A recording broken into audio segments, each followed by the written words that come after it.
now we're going to have some real fun. We're going to take a look with someone whom many of you may know from TV, from having been in this town in Washington, D.C., but now from the state of Ohio. That will be our next view. Ohio's economy has surged since the recession, but will what works in Ohio work for other states? For that conversation, we're so pleased to have Ohio Governor John Kasich, who may very well be seeking a new office. We're not sure whether this will be that opportunity. Will you share how likely that is or not? I do want to say, before Jonathan Karl, ABC's Chief White House correspondent and a great friend, but before we turn it over to John, I want, on behalf of the Atlantic, to thank the governor for appearing at a forum we did in Norwood, Ohio this past year. And it brought every dimension, every complexion, every layer of person out to sort of look at what does revival, both social revival, economic revival, look like and take. And when shortly after that he ran for election, he won 186 out of 188 counties, I guess, in Ohio. He beat his opponent by over 30%. And there aren't many wins lately in places like that aren't more than 50% plus one. So you reached into a lot of communities, and we look forward to hearing more about that DNA. So Jonathan Karl, take it away. What happened in those counties you lost? Jeez. I've been checking it out. All right, before we get to the economy, just a quick question. Are you in? In what? I'm here in a chair. I mean, what? Are you in? Are you going to run? I don't know. What's the case for John Kasich for president? Well, of all the people thinking about it, I am the most experienced. You know, I was in the legislature to begin with, at a very young age. I was a congressman for don't hold this against me, for 18 years. And I served on the Armed Services Committee, National Security, for almost 20 years. And then I was also chairman of the Budget Committee, and that's the last time we balanced the budget with our 97 agreement. We ran surpluses, paid down debt, John. And then I was out for 10 years and spent time in business and know the difference between a stock and a bond. And then I went into the governor's office. We were $8 billion in the hole, which was almost 20% of our general revenue fund. We had lost 350,000 private sector jobs. Our credit was headed down, and we were a flyover state. And then 4 years later, we're running a surplus of $2 billion. We're structurally balanced. We're up 340,000 jobs. Our credit is strong, and we're diversifying Ohio's economy. We just had an announcement yesterday that PTT, the big chemical company from Asia, a Thai company, and Marubeni are joint in terms of looking at bringing a cracker into Ohio, which would, cracker is something that cracks the gas that you get out of the ground, and it's a key to plastics. And you know, we're diversified from the standpoint of medicine and financial services, logistics. It's changing. We're not just the old manufacturing agriculture. I mean, we love our manufacturing. We'd like to see advanced manufacturing, more technology. Agriculture, you know, the spin-offs from agriculture, but we're trying to make sure that when one part of our economy would go down, the rest of it would survive and be strong. So the key for us now is to drive an economy, not only that continued diversification, but we need to change our tax system from one that taxes income to one that gets us more towards consumption. I believe that's the best way to fuel an economy at the state level. Okay, I want to dive into that a little deeper in a minute, but first, before we leave this So to finish that, it's experience and a record. I mean, it's not like what I want to do, it's kind of what I've done, and that's what people need to look at. If I should decide to do it. If I was there when you announced you were running for president in 1999. You remember that? Barely. I try not to. I believe we were in Concord, New Hampshire. Yeah. And your very first act as a presidential candidate was to go and get a haircut at a local barbershop. Mm-hmm. So how's your hair? Was that the... Well, it's okay, but let me tell you how it was 16 years ago. I was in New Hampshire having a great conversation with a lady. I used to do these house parties. And so we were in the kitchen, and I'm talking to this lady, and it's going fantastic. I think, I got this lady wrapped up here. She's going to be for me, no doubt. She looks at her watch, and she says, "What time do you think the candidate will get here?" So you think it'd be a little different this time? Well, it is. It is. Yeah, I went to South Carolina 16, 17 years ago, and I landed, and I was in a pickup truck. A guy picks me in a pickup truck, and it's He's driving, a guy in the middle and me, and he says, look, I've got really great news for you. I said, what is it? He said, I know we can get hot donuts. And that was the highlight of the trip. So the first time I went to South Carolina, we had, I don't know, 6, 8 cameras. I was telling John backstage that the only way I would have got a camera is if I broke into a grocery store and they filmed me getting in the back of a police car. So yes, it's absolutely changed, and we'll see. No decision yet, but I'm not going to run if I'm not going to win, if I don't think I can really win. And but you know, my message is I'm not interested in tailoring a message to, like, you just do what you want to do. When my first year I was governor, my approval rate was 28%. I mean, you have to work to get a 28% approval rating. My approval rating in the last poll was like 61 positive, 28 negative. And, but I got 26% of the African American vote, 60% of the women, 51% of union households. And why does that matter? It matters because in our state, we're not just trying to build the economy.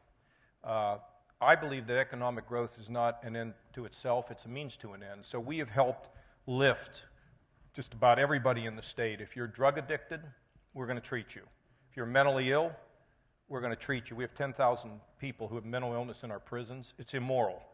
You know, we've closed down psychiatric hospitals in America and put everybody in prisons. It's a disgrace. So we are now working to solve that problem. We're helping the working poor get on their feet. So I think the key, and then I think next week we're going to have the only task force in the country that's dealing with community and police. I got right in the middle of that. And so my judgment, my view is everyone in my state, and by the way, what works in Ohio works in the country, everyone in America ought to feel as though they have a chance to be lifted, that they have a chance to be included, that their future can be good, that your children can have a decent future. And the rhetoric's not enough. You have to do it. So with African Americans, for example, we have a major highway going in between downtown Cleveland and the Cleveland Clinic. Many of you would know where that is. We took 20% of the money and we're giving it to minority firms, African American firms, to help work on the highway. I went to an announcement of this, and there were people in this community center who had crying. They couldn't believe it. How would somebody be doing this to help us? So it's not just talk. You have to do things. And for example, we have a 27% recidivism rate in our prisons compared to 50% nationally. We are now integrating our drug rehab in the prisons, where we are now actually treating people in the prisons, handing them off to the community, so that they don't go out of the prison and meet a drug dealer on the corner and then back up in prison. I mean, the problem with these societal problems, if you're mentally ill, if you're drug addicted, it's just a revolving door in and out of awful circumstances. And we're also trying to help John, you know, on welfare. We drive Dad out of the home. If Dad's making any money, we drive him out. If Mom gets a job and gets a better promotion and she's a single mom, we cut her benefits off, and she has no reason to get ahead. So what we're doing is saying, let's let you get child care up to 300% of poverty, and I don't know what it's going to take to keep Dad in the home, but let's keep Dad in the home. We need Dad in the home. And so we're doing all these different things in Ohio so that everybody can feel, at least we're trying to get everybody to feel that you're living in our state, you've got a problem, we're not going to put our head in the sand. And that's what I think we need to do in the country. So what's the bottom line right now in Ohio? Finish the sentence. The state of the economy in Ohio is? Coming back strong. How much credit does the President of the United States deserve for that? Well, I think, you know, it's an easy, you know, you hit the piñata and everybody cheers. And look, I think the problem we had from the President, Phil Gramm wrote a very interesting column in the Wall Street Journal here a couple days ago. Our growth is anemic. Why? There's very little capital now. Banks are strangled. I mean, we all needed some improvement, but Dodd-Frank is too much, too far. The regulatory environment is not just there, but across the board is stifling. Our corporate tax rate is too darn high. I actually called somebody in administration. I said, "You want a stimulus plan? I'll give you one. Just let everybody bring their money back from Europe and tax the profits reasonably, and you'll have a ton of money in here." And this White House official said, "Well, you know, they might give it to shareholders." And I said, "Well, God forbid that." After all, they built the company. But I said, if you don't like that, put it in R&D. And they couldn't get that done. And so whether it's the budget, which is out of control, the uncertainty, the overhang of Obamacare, all these things have contributed to putting the wind in our face rather than the wind at our back. But you just told me that the economy in Ohio is coming back. And you've cited a lot of examples.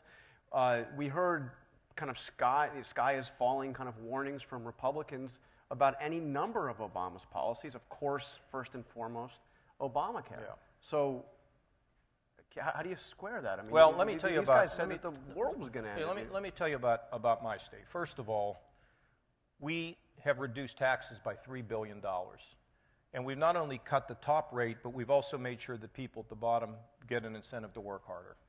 We've also provided significant tax relief to small business, very big tax relief to small business, and we killed the death tax, which I think scared a lot of people out of Ohio. In addition to that, we have a thing called CSI, the Common Sense Initiative. We look at regulations and we get rid of stupid things, and there's plenty. And we've also privatized our job economic development out of the government and created a not-for-profit. And we issued bonds. This not-for-profit issued bonds. They bought Ohio's liquor business. We run the liquor business as state, but this entity gets the revenues. They pay off their bonds, and they've got about $100 million to be able to be involved in economic development, and they've hired people who are truly business people. That's been another significant thing. We've improved our infrastructure significantly. We bonded against our turnpike. We have $1 billion more in infrastructure, so our infrastructure is better. And then they have a governor that calls business people. I mean, I talked to all of them. You know, we didn't get this Thai, Japanese company, you know, just putting our finger in the air or, you know, spinning a dial. We worked and worked and worked with them to get them. So it's an attitude. It is the environment, and that's why we're doing better. The same thing could be done in the country. You know, I don't think you should just give things away to business, but job creators are the ones that help families. So I don't want all this regulation, reasonable regulation. We have reasonable regulation, lower taxes. I mean, these are the things that will help us, less uncertainty. So talk about Obamacare for a second. Top-down doesn't work in healthcare. It doesn't control healthcare costs. So what we're doing in Ohio, and this is really pretty remarkable, I think, we gave a couple $1 million to the children's hospitals on the condition they work together. They came up with a plan to reduce the number of visits that children do to the hospitals. The hospitals get less revenue. The insurance companies have more profits. Guess what? They share the results. They actually share the results. So we're pushing payment reform in Ohio outside of Medicaid, which we do. Our Medicaid costs are growing. When I came in, they were at 9%. My first budget, it was 3%. We cut no benefits and didn't throw one person off the roll. I am more and more convinced that the healthcare solutions can lie in the state, and I think what we're pushing on payment reform is something that can catch on nationwide. And then what we're doing is we're treating people to keep them healthy and we're doing quality medicine rather than quantity medicine. Today, you are more likely to ask your minister or rabbi how much they get paid than your doctor how much a procedure is, because you don't have to worry about it. But if you change the model, the market can work. And so that, to me, is an answer. I don't think it's good enough for Republicans to say, I don't like this, I don't like that. I said to this one member of Congress, well, what are you going to do if you win this court case? She said, some kind of tax incentive. And I said, well, how's that all going to work? She said, well, we're going to figure that out. I said, well, you got to figure it out. You're talking about King Burwell? Yeah. I mean, you got to figure out what you're going to do. What happens if you suddenly have, you know? Well, we're thinking about a lot of different things in Ohio. And look, the way that I do things is I sit with people who are really smart. And I say, if you don't steal, you can do anything you want to do. Be creative. Think outside the box. Bring us your ideas. And I might have as many as 20 people in the room, all of whom have some part of this. And I just told them the other day, do not tell me what I want to hear. If I say something and it's wrong, tell me. Because if you don't tell me, you're of no value to me.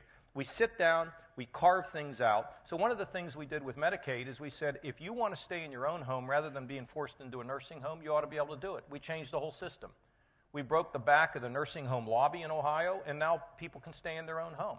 I mean, you can think creatively and innovate in government if you're not afraid of the polls, the focus groups. I mean, who cares about that stuff? And I don't. But you know, if you decide to do this, you're going to get pummeled from the right. Expanded Medicaid. They're going to say you tried to raise taxes. No, I mean, that's what they're going to say. Well, they can't. How can they say they got a $3 billion? I have the biggest tax cuts in America. $3 billion, and nobody can compare. And they're going to say, by God, even... Well, one of the things I'm trying to do is move towards a consumption tax in Ohio.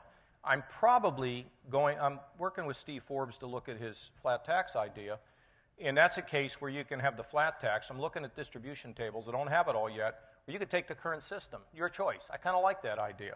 But in the state, the idea of moving to consumption away from income, that's what Texas has done. It's what Florida's done. It's what the fastest growing states have done. So that's what I'm trying to do. So when I raise a severance tax on people to take our energy resources off, and I use that to cut income tax, that's not an increase. That's a net tax cut. So what happened with that? Because that seemed to be something that made sense. You had an industry that was making a hell of a lot of money on natural resources in your state, and we haven't gotten it yet. But it took me 10 years to get to a balanced budget, and 10 years to limit the production to B2. Sometimes things take time. And, good sense and good proposals ultimately win. I mean, that's one of the keys that I think we're missing is have a good solution to a problem. Try to bring people together. And sometimes it takes longer than sooner, but I will tell you this. If you don't even know their name and you don't talk to them, you got no chance. Yeah. So things take time. But we're making some progress on the move from income to consumption. Our income tax is down from 6+ down to 5.3, and it's going to go under 5 at a minimum. So we're making progress on that. The reason why I want to move in that direction is it will help me to further diversify the businesses in our state. Now let's talk about conservatives, okay? So I said I want to take $14 billion of Ohio money back to Ohio away from Washington in this whole Medicaid thing. Now let me ask you a question. Forget the moral aspects. Let's just talk about economics. If I have somebody who's a drug addict sitting in prison, and then they come out and they end up back, have I solved the problem? Arithmetically, I haven't solved the problem. The societal cost is still there. If I don't treat the mentally ill and they're in the prison and then they go out and they're bipolar and not even knowing what they're doing, they assault a police officer and they're back in prison at $22,500 a year, have I solved the problem? No, I haven't solved the problem. These folks are not going to get on a plane and fly to an island somewhere. The working poor. Everybody wants to reform welfare. Let's do it. Let's give them incentive to get ahead. Why do I want the poor people, the working poor, to spend all their time in emergency rooms driving up the cost for all of us to pay? So to me, the conservative thing is to get people on their feet and then demand that they are personally responsible and become independent. But sometimes when people are in a ditch, think about this. You're in a car accident, right? You're in the ditch. The first thing they do is get you out of the ditch. They don't say, okay, get up and run. They get you out of the ditch, they put you in the hospital, and then you get into rehab and you learn how to walk, then you learn how to jog, and then you learn how to run. That's the way we got to think about human capital in this country, and to just, to ignore it, well, first of all, it's economically wrong, and secondly, it's morally wrong. What about the question of the So way... they don't like what I'm saying. I mean, it's not going to change what I do. Hate to say that, folks. That's politically incorrect these days, Maybe not with this crowd, but it is with others. What about the whole issue of the wage gap? I mean, as you know, it's the wage gap has actually gotten bigger under President Obama. Is that in and of itself a problem, and should government policy be aimed at reducing the gap between the rich and the poor? Well, Jonathan, it's fundamentally a skills issue. It's a skills issue. When you don't have any skills, you don't get paid. I mean, I was at Fox News. You were at ABC. I was at Fox News. I didn't have that many skills. I didn't get paid that much. Okay. I mean, that's the way it works. But here's the thing. First of all, is it easier being a governor than being an anchor of a show? Well, you get ratings. They don't come that often, though, every 4 years rather than every night. But here's the thing about, first of all, we have a program now to bring businesses, faith-based or value-based communities together to be in the schools, to mentor kids, to tell them about their potential. There's a thing called Cincinnati Collaborative. They school district, 63% graduation. The mentoring, high school, 97% graduation. Education has to move from agrarian, and it has to move to 21st century. It's very hard to change that model. Thirdly, we're into competency-based education. You work at McDonald's. I'm trying to get for example, our insurance industry to online put a curriculum where a lady at McDonald's can go and get the background, pass the course, get a credential, get an interview, and maybe a job. I want to do it with hospitals, insurance companies, so people can be hopeful. Same is true for a person who's 42 or 52. You know, they lost their job, they're stuck. You can't have people be stuck. So now we're working on the best way to get them in our unemployment offices, to give them the training with real jobs. We've determined in Ohio, by metrics, the most in-demand jobs in our state. So we don't want to train somebody to be a basket weaver. We want to train them to be, you know, in the hospital. We want to train them to work in an insurance company. And this doesn't always require a 4-year degree. The other thing we're driving is, now that we know what those jobs are, we're trying to beef up our guidance counselors in high school. You know what the guidance counselor does? He or she minds the gym or watches the lunchroom. We want the guidance counselors to actually be guiding students towards jobs that exist based on their God-given potential. And I've demanded that the 2-year and the 4-year schools provide a guardian angel to walk around with the student and make sure that they graduate, and they graduate in something that fits them, that exists. All these things will help us to be able to give people skills, because the more skills you have, the more valuable you are, the more money you make. But it's a problem. Of course it's a problem. But it isn't going to get fixed just like I'm going to tax all the people at the top. Robin Hood, that doesn't work. But I would say when I do tax cuts, we try to cut from the top and cut from the bottom. But to redistribute wealth is not... Well, what do you mean you try to cut from the top? And we give people incentives. We increase the personal exemption and all that kind of stuff. So we give them a chance, put in an earned income tax credit, so that when we bring down the top rate, we also have incentives for people at the bottom to work harder and to get ahead. Many of them have a marginal rate higher than people at the top. So these things are pretty simple. And the other thing is our schools. You know, we got to get our schools to... That's a whole nother... do a whole nother session on that. But people want local control, but when we have local control, just don't take what teachers and administrators tell you. Get in and look at the data. Get in and figure out what's going on in your local school district, and demand excellence and demand accountability. That's what we got to do. So it's... How do you do that if you don't do it through testing? I mean, that was the whole idea. No, we should test, but I want parents to be involved. I want them to be engaged in what's happening in local control. In Ohio, we now have very high standards. The curriculum for the standards is written by the local school boards. Now, people have names for that. Some people call it Common Core, and I call it high education standards. I mean, what's the difference? So we want to have that, John. But look, you have kids who wake up in the morning and hear gunshots. You get kids that are afraid to leave their home because they're not sure that they're safe. The mentoring programs, these are keys to getting kids and loving them and teaching them and showing them and encouraging them. That is what a critical part of what our country has to be. Citizen involvement, citizen activism. And let me tell you, we got enormous response to our issue of, to the mentoring issues. And that's just one piece. Early childhood education, we're expanding that. I mean, all these things are things we look at problems, try to fix them, and I'll say this. Government is the last resort, okay? But it is sometimes something we have to do. Well, this would be fascinating to watch you take this message to a Republican primary. I do it all over Look, I did it in Ohio, you know, and I got, you know, I won 86 out of 88 counties. I mean, you know, you usually wait 3 days to find out the election results in Ohio. So yeah, we declared you a week before, I think. Yeah. Yeah. So I mean, I don't think it's. Look, everybody cares about.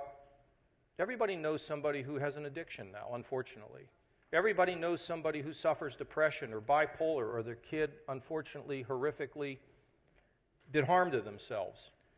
Everybody wants to see kids do well. Everybody wants to see welfare folks get help and get on their feet, not just be dependent for a generation. This is not this is an American message, in my opinion.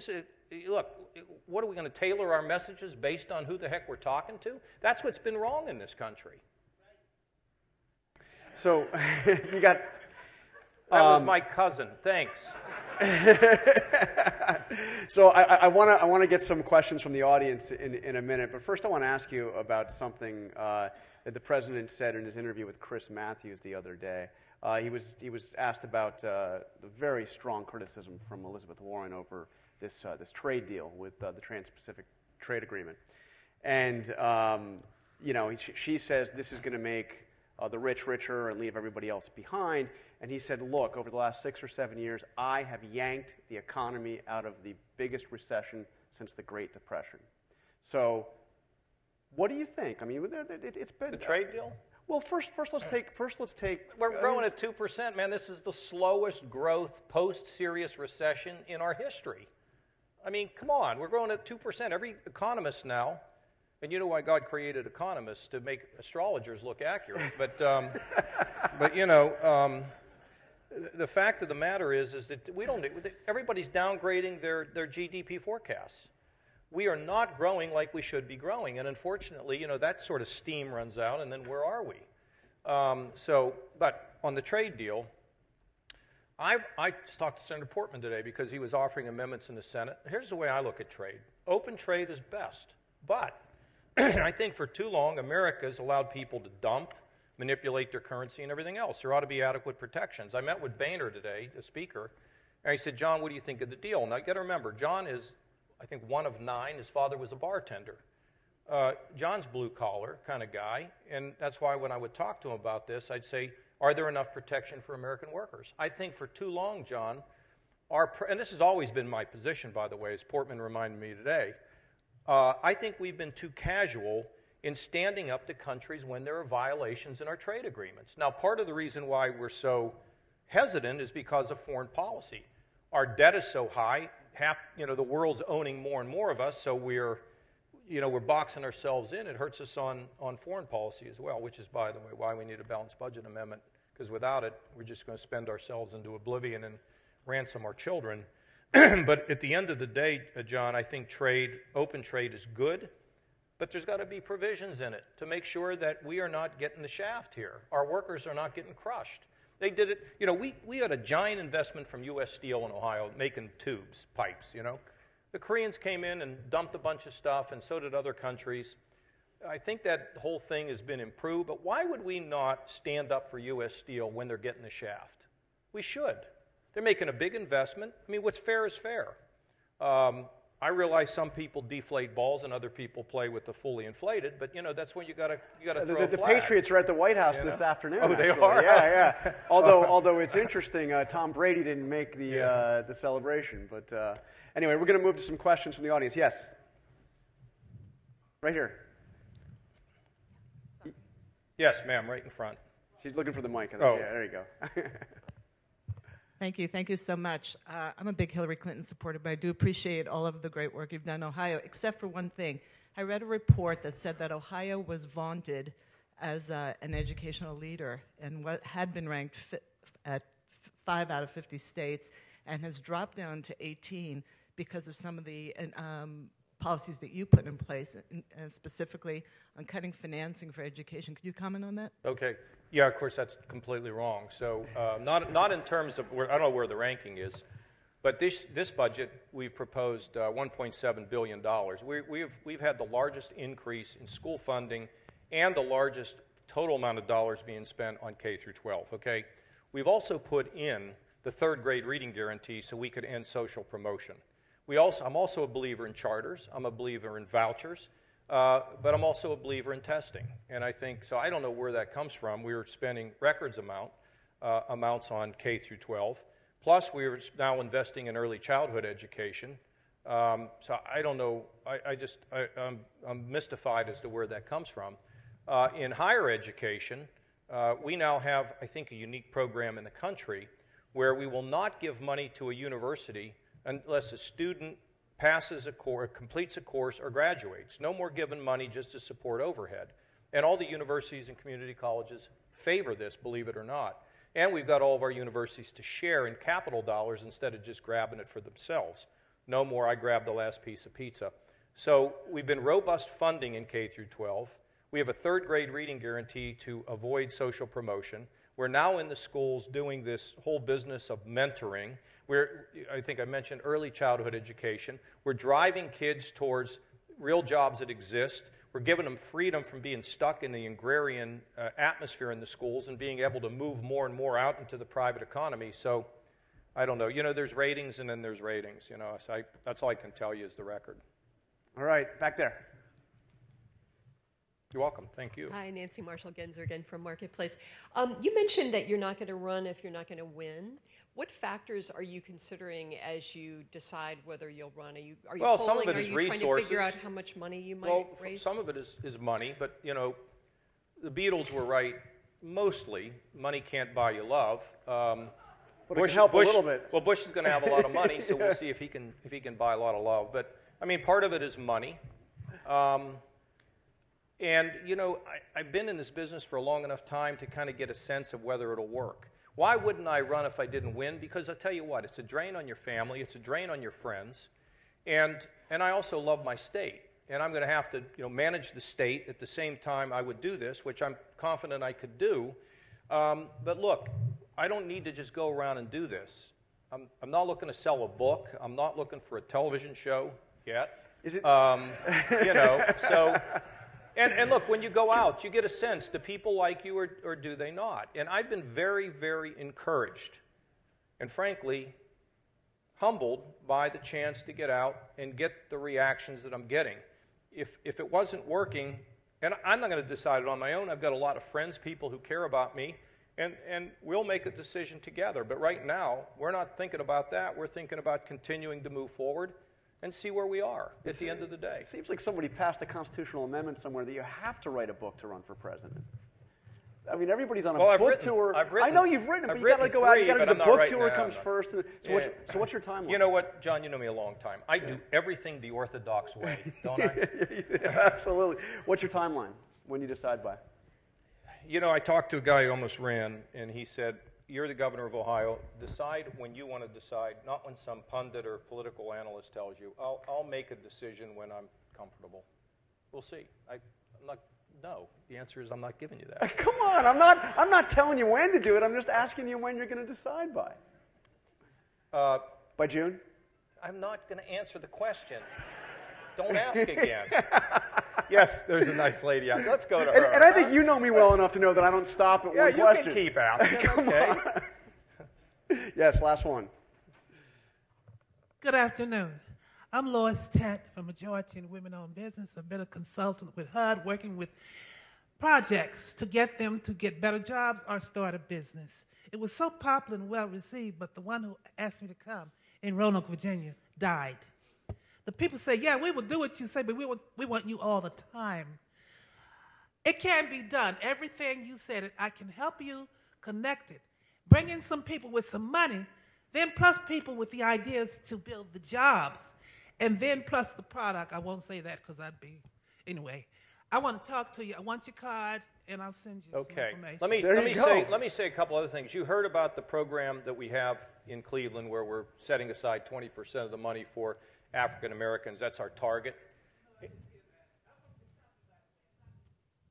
Okay. Well, anyway, in Ohio, we've got this program, and we are making sure that we are able to grow small African American companies or any minority company from minority to majority. We are also in Ohio, for the first time in Ohio history, we have a set-aside program. Majority folks get 85% of the deal. Minorities are supposed to get 15. We've never met the goal. We're meeting it now. For the first time in Ohio history, we're doing it. I think entrepreneurship across the board in all communities is absolutely critical. And so, it is a priority for us. And when Ohio rises, everyone should arise. And some folks are going to need a little jump start. We're going to give it to them. And tell you the other thing, we also reformed the Cleveland Public Schools. And we turned the Cleveland Public Schools over to a CEO, basically the superintendent, got rid of a lot of the rules and regulations that got in the way of success. I worked very closely with the African-American mayor of Cleveland, Frank Jackson, who's a terrific guy. We passed this through the legislature. I'm now going to be engaged in the schools in Youngstown. And, you know, a lot of these schools are the kids are not getting the opportunity. We're not giving kids the chances that they deserve. And you know what? That's not moral, and I'm going to do my best to try to fix those things. So if everyone rises, we're stronger. We got stronger families, communities, state, and nation. Thank you all. All right, we'll end right there. Governor Kasich. Thanks. Thank you.